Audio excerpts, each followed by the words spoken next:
Hey, Chase Real Estate Investors, here is one quick little tip for you. If you have a property that's on the market and you want to gauge activity, do some research on your property. So you just got it all fixed up, cleaned up, you put it on the market, and you want to see what's happening with your property. There's a couple really cool tools that you can use on Zillow, and I'm going to show you here very quickly. One thing that you can do is always check your Zestimate. We all know what the Zestimates are. And what's really cool with the Zestimate right now is in the Chicagoland area, the Zestimate of properties that are listed for sale is typically within 2.4% is where the home will actually sell.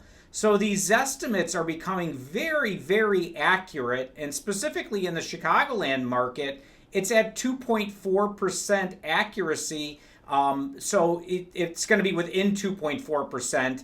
And so if this property has an estimate of $311,000, we know that this property is probably going to sell for 304, somewhere in that range, or maybe up, 319 or in that general range. So that's something that's very important. So our subject property is listed for 309, and the estimate comes in at 311.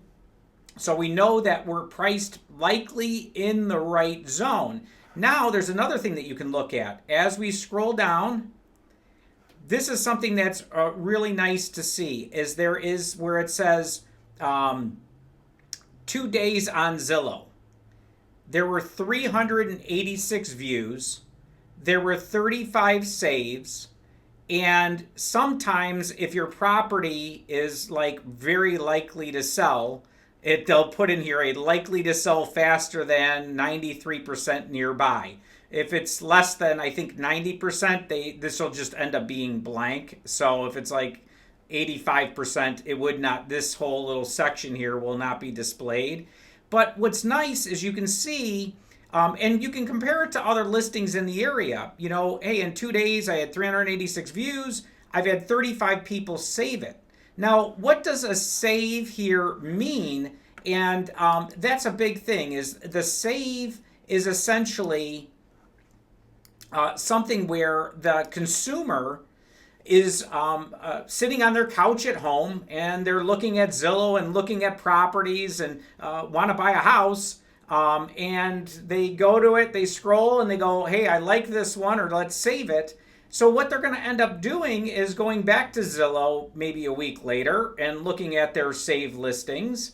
And then that saved listing, they're going to reach out to their realtor and say, hey, I saw this property, and I'd like to go take a look at it. So what happens is you're able to tell, it gives you a good gauge. And Zillow's like the biggest website that's out there. It's like the top website. And you got to remember, there's 35 saves on Zillow. There might be 10 on homes.com. There might be 5 on Trulia. There might be X number of saves on realtor.com. But Zillow's the biggest of the bunch. So that's why I say go there, see what's actually happening with your listing. And if you're not seeing really any saves or single digit saves in a matter of 7 days, that probably would start to wave a red flag. Hey, is the price, are we priced right? Is there some sort of condition issue when you're taking the 362, or is there something that's throwing the property off, And that's what you want to look at closely. But this is something you as an investor can do, is you can go right on to your property right after it gets listed. Check out the Zestimate. Are you falling? Is your list price very close or in the range of where that Zestimate is at? Good. That's thumbs up. We know we're probably in the right zone.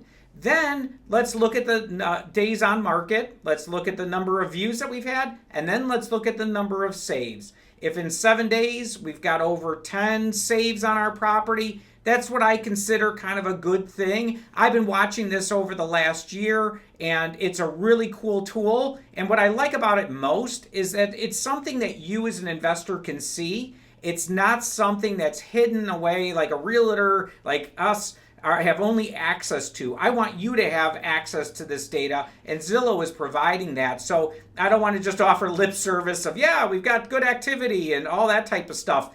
I want you to visually see it. And on a third-party website, it's wonderful. I don't have any impact on how any of these numbers come out. It is only telling you exactly what's happening with your property. So I hope these are some really good little tips on how to use Zillow and track your active listings. And as always, if you have any questions, don't hesitate to give me a call. And as always, check out our website, chaseforeclosure.com. Thanks.